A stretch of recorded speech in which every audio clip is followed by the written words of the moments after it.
Dobrodošli v novem delu te serije z gostom Tinetom. Današnji video je v bistvu za vse podjetnike, bi lahko rekel. To, ker bomo govorili o treh različnih oblikah podjetij. Se pravi, se mi zdi najbolj pogosta, pa če razmišljate o podjetništvu, tudi najbolj primerna za vas. Najprej SP, samostojni podjetnik, pa DOO, se pravi družba z omejeno odgovornostjo. Pa bomo pa v bistvu na kratko predstavili še delniško družbo. Pa če kar začnemo, se pravi najprej z SP in DOO, mislim, da večina folka pač zanima v bistvu, kaj so razlike med tema dvema oblikama in pa če hočejo odpreti podjetje, katera oblika izmed teh dveh se jim bolj splača.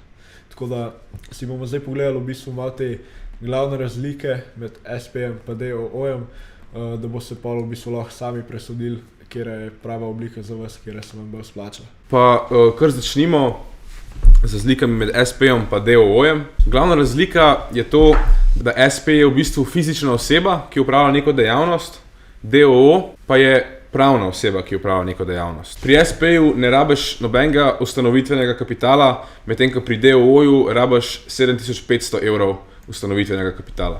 SP lahko svobodno razpolaga s prisluženim premoženjem, medtem ko DOO, ta prisluženi denar ni njegov, ampak pripada tej družbi, temu DOO-ju. Se pravi, ne more svobodno z njemu razpolagati. Ja, praktično ti en SP, vas dobiček, ko dobiš, to je tvoj in itak plačuješ davek pol po računovodstvu. V primeru pa, da imaš ti DOO in imaš konc leta nek dobiček, od tega dobička plačaš davek, imaš čisti dobiček, ampak to je čisti dobiček za DOO. In v primeru, da bi si ti kot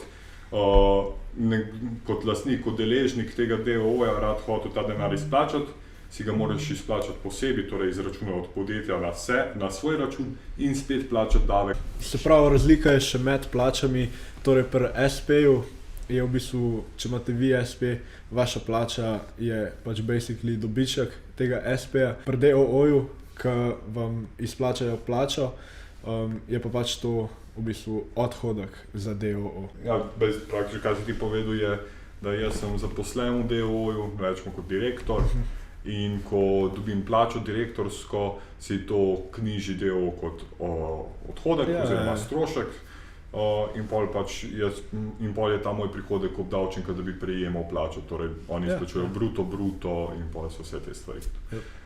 Mogoče je edino še ena stvar, kar se tiče SP-ja pa DOO-ja. Mogoče, če imate tak biznis, ko boste rabili kakšne kredite pa take stvari, je mogoče malo lažje dobiti kredit od banke, če imate DOO. Edino to je še, sem šel to reči.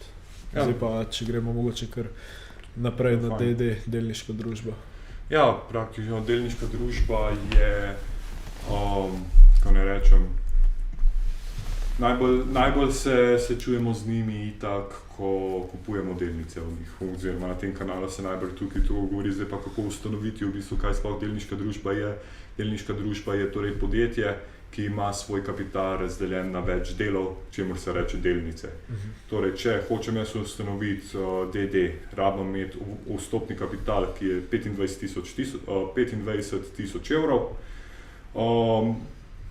In to se razpolaga torej z razdeljen na delnice in se to potem lahko prodaja na borzi. Zdaj obstajata dve vrsti DD-ja, lahko je javen in delnice teh podjetij kontirajo na borzi, lahko je pa zaseben, torej da nekdo, ki ni zraven, teh delnic ne more kupiti.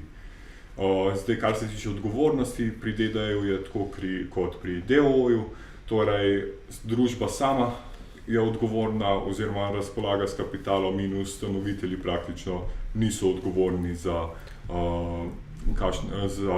družbo, za dejanje družbe. Torej vsi imetniki delnic DD-ja so pa lahko vključeni v dobiček preko dividend. No, to so bile te glavne razlike med SP-jem, DOO-jem in DD-jem. Upam, da ste se kaj naučili iz tega videa. To je bil res highly requested video, res veliko vas je spraševalo za SP sploh posebej.